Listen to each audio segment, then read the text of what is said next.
In the past, I've gained weight eating just salads and chicken breasts.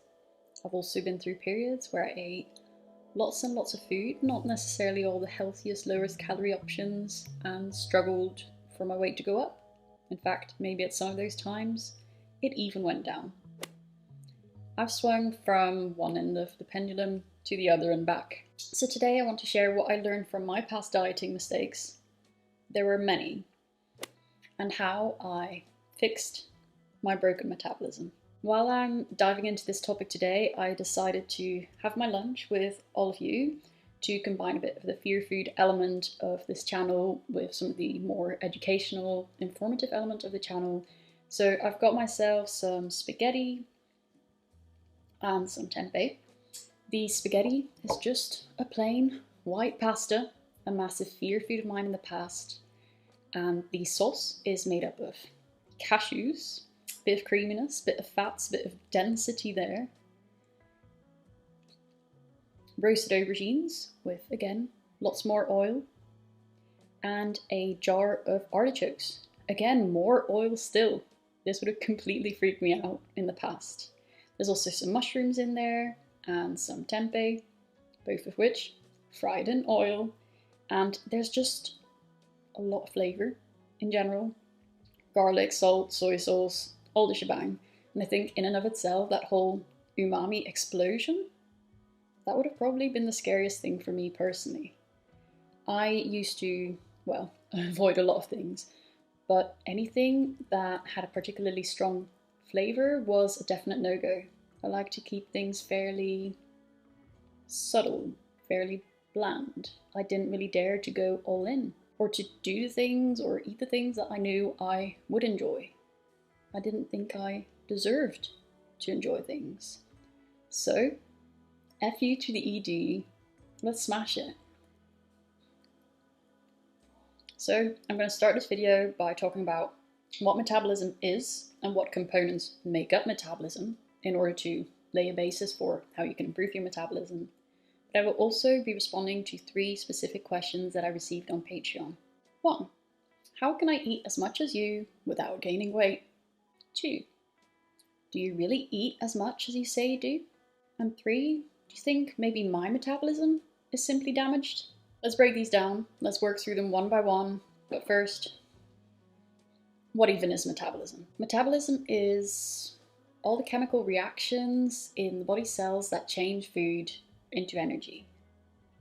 Our body needs this energy to do everything from moving, to thinking, to growing, and it is made up of 4 parts. 1, your BMR, your basal metabolic rate. Think of this also as your basic metabolic rate. Your resting metabolism, also called RMR. This is the energy it requires for your body just to function. So, breathing, cell repair, getting through the day. And this makes up about 60 to 70% of your energy expenditure each and every day. Number 2, PAL, physical activity levels. How much you exercise, intentional movement. Unlike what a lot of people may believe, this makes up a much smaller percentage of your overall expenditure. Probably about 10%, maybe up to 30%. Next, the thermic effect of food.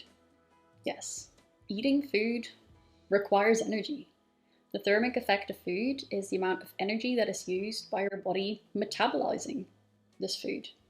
And this makes up generally about 10% of energy expenditure. Though, in recovery from an eating disorder, the equation isn't all that straightforward, and a lot of people, myself included, find that it actually skyrockets, resulting in symptoms such as getting hot flushes after meals or getting night sweats after a particularly big dinner. These are all signs that your body is generating a lot more heat than really it needs to in response to the food that it's trying to break down.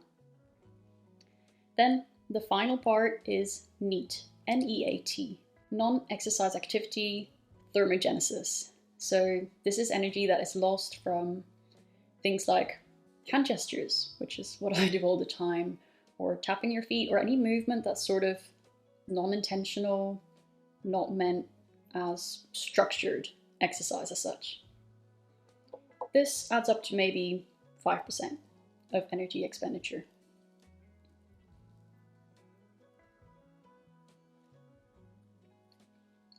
We know that your resting metabolism makes up the majority of the energy you use, so it makes sense to focus on optimizing that in order to optimize your metabolism, doesn't it? So, my number one tip in optimizing your BMR: get out of starvation. By being in this state of starvation, you're suppressing your weight, you're suppressing your intake, you're suppressing your hormones, you're suppressing your optimal muscularity, you're probably suppressing your energy levels for activities and exercise, and in all of these ways, you are suppressing your metabolism as well. So the key for an optimally running BMR: 1, being at a healthy body weight where your body feels safe and doesn't feel like it needs to conserve energy. 2, exercising regularly, doing weight-bearing exercise, building muscle, but only once you have reached that healthy weight. And 3, reducing stress. The caveat I mentioned with number 2, exercise once you're at a healthy weight, is a really important caveat, because if you do exercise before being at a healthy weight, chances are you're not actually building up muscle, you're not actually reducing stress, you're not actually optimizing your body. Chances are you're actually running on fuel that you do not have. You are wasting away more muscle, and you're telling your body that it's in a tricky spot that needs to conserve energy, and all of these things will have the opposite effect of what you really want to do. So bear that in mind. As such, my main suggestion is focus on food first and foremost. And on the topic of food, proteins have a higher thermic effect than carbohydrates. Carbohydrates have a higher thermic effect than fats. So don't just focus on one food group, or don't just demonize one food group. Try to get a variety, eat different foods, different colors, have some fiber in your diet. If you're coming from very low fiber, obviously build it up or work with a dietitian to find an approach that suits you. Don't demonize. Don't focus on just diet foods. Variety is your friend, I promise. Now, with those basics out of the way, let's dive into the Q&A section. Question number 1, how can I eat as much as you do without gaining weight? My response is, you can't. Initially, in my recovery from restriction, I increased my intake and gained weight. That was part of the process. That needed to happen for my body to heal, for my body to be working optimally in all levels. So, if you've been suppressing your intake, suppressing your weight, chances are you will gain some weight.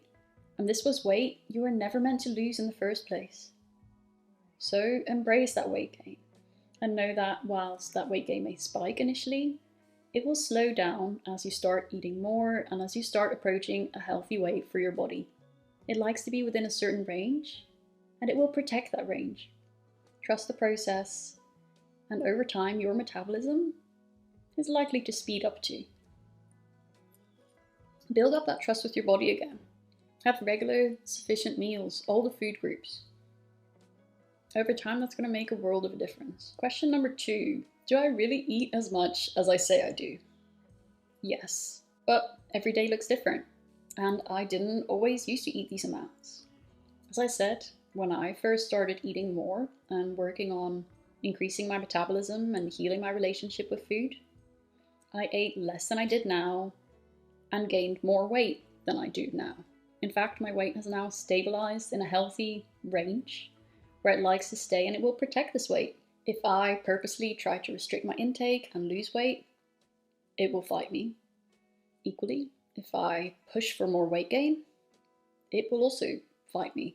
And that's quite a crazy thing to think about, because back at the time of my eating disorder, I thought that gaining weight would be so freaking easy, and I would gain and keep gaining weight. And, initially that fear was supported in a way. when I first started gaining weight, that weight graph, it did spike up. But over time, as I mentioned before, it really did level off. As my body got closer and closer to being happy and healthy. Question number 3, is my metabolism simply damaged? No, it's not. And personally, I'm not a big fan of the term metabolic damage. It implies that you've done something to your metabolism, that you've ruined it, and that maybe it's unfixable. Or even if it is fixable, there's clearly something wrong with what has occurred. Whereas really, this change in your metabolism is super adaptive. It's trying to keep you alive. It's trying to save you from starvation and malnutrition. And it's there for a reason. It's normal. As such, personally, I prefer the term metabolic adaptation over metabolic damage. Semantics aside, no, you're not damaged. Your metabolism is not damaged. Your body likes to be in equilibrium, and the further away from equilibrium it is, the more it fights to get back to that state. So rather than damaged, your metabolism knows what it's doing. So as soon as you try to lose weight, take a starting point within your set point range, everything in that energy out equation will slow down and grind to a halt. On the other hand, if you're trying to gain weight from the starting point, say your set point range, everything will speed up in order to keep you in that very same position. So specifically, say I'm at my set point, say I'm in my set point range right now, and I decide that I don't want to finish this bowl of pasta. I'm just going to get myself some salad instead. And from now on, I'm just going to eat salads, exercise like crazy, I don't know, do whatever I can to lose weight. Well, 1, my energy levels are going to plummet. So chances are I won't be able to keep up with all of that exercise, reducing my energy expenditure there. 2, that non-exercise movement also quite naturally reduces when you're not getting enough energy in, a lot of the time anyway. 3, I'd be eating less food, so there's less thermic energy involved. And 4, by losing weight and losing muscle, naturally my body simply requires less energy, so my BMR is reduced as well. This is obviously not an exact science. It'd be a lot easier if it were, but it isn't, and particularly in recovery, there's so many other factors that you may need to consider and that play a role. But I think this gives you a good gist of all of the different things that are involved. And I didn't even touch on hormones like ghrelin and leptin and cortisol, which all play a massive role in, hunger, fullness, stress levels, BMR.